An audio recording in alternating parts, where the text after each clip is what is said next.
Backyard BBQ, the smell of grilled meat, summer tradition. But 3 compounds created when meat hits high heat are linked to accelerated aging, hormone disruption in children, and yes, the C word. Most people consuming them have no idea. Let's break down what happens when meat temperature exceeds 300 degrees. And more importantly, what you can do to reduce the risks. Risk number 1, hormone residues concentrated in fat.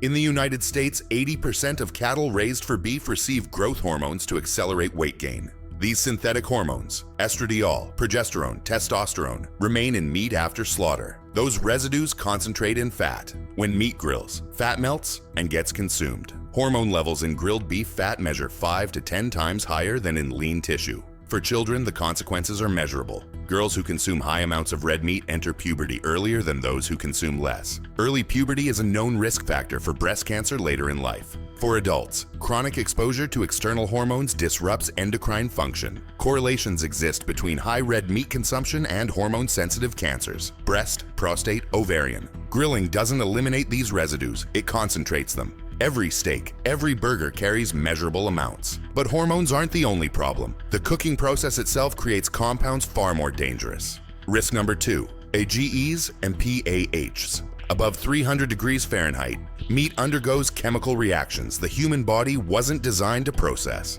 Advanced glycation end products form when sugars bind to proteins under high heat. These compounds accelerate cellular aging and trigger chronic inflammation. Studies show high A.G.E diets increase inflammation markers by up to 50%, contributing to cardiovascular disease, kidney dysfunction, and insulin resistance. But A.G.Es aren't working alone. When fat drips onto flames, smoke carries polycyclic aromatic hydrocarbons back onto the meat surface. P.A.Hs bind to DNA and cause mutations, classified as carcinogens. Frequent consumption increases colorectal cancer risk by 20 to 60%. The charred black crust? That's where P.A.H concentration peaks. The darker the char, the more carcinogens you're eating. But there's a third compound forming inside the meat itself, and this one has the strongest link to the C word.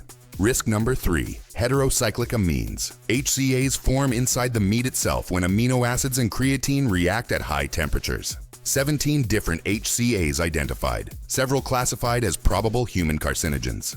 H.C.As are metabolized in the liver, then converted into active carcinogens that bind to DNA throughout the body, particularly the colon, stomach, and pancreas. People who consumed the most grilled meat showed 70% higher kidney cancer risk compared to those who consumed the least. H.C.A exposure was the primary variable, 70%, not a marginal increase. A dramatic escalation in cancer risk from a cooking method most people use every weekend. Grilling meat once a year isn't the issue, it's cumulative exposure. Weekly cookouts mean weekly doses of DNA-damaging compounds accumulating over decades. This research exists in major medical journals: Diabetes Care, International Agency for Research on Cancer, National Cancer Institute, published, peer-reviewed, documented. So why isn't this common knowledge? The meat industry in the United States generates $200 billion annually. The FDA maintains that hormone residues are safe at approved levels. But those levels were set decades ago based on average consumption from the 1950s, before weekly grilling became standard, before growth hormone use became ubiquitous. Current safety guidelines don't account for cumulative exposure. They don't factor in that people eat grilled meat multiple times per week during summer months. They don't address the combined effect of hormones, plus A.G.Es, plus P.A.Hs, plus H.C.As, all working simultaneously. The industry has no incentive to highlight research linking their products to cancer and hormone disruption. The guidelines haven't been updated. The labels don't warn you. You're just supposed to keep grilling. If you're going to grill meat, understanding the variables that increase risk matters. Temperature control is critical. Keeping grill temperature below 325 degrees Fahrenheit significantly reduces H.C.A formation.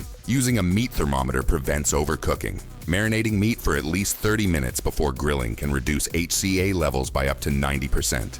Acidic marinades containing vinegar, lemon juice, or wine are most effective. Trim visible fat before grilling to minimize P.A.H exposure from smoke. Avoid charring.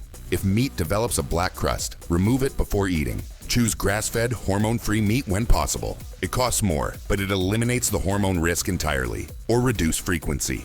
Grilling once a month instead of once a week cuts cumulative exposure by 75%. Alternatively, grill vegetables instead. High heat creates different compounds in plant matter, none of them carcinogenic. You get the grilled flavor without DNA damage, hormone exposure, or inflammation acceleration. You're not going to stop eating grilled meat because of one video. That's not how behavior works. But now you know what's happening when meat hits high heat. 3 compound categories, multiple pathways to disease, decades of research confirming the correlation. The meat industry isn't going to warn you. The FDA guidelines haven't been updated since your parents were kids. $200 billion in annual sales depends on you not asking these questions. You're asking them now, and that changes what you do next time you fire up the grill.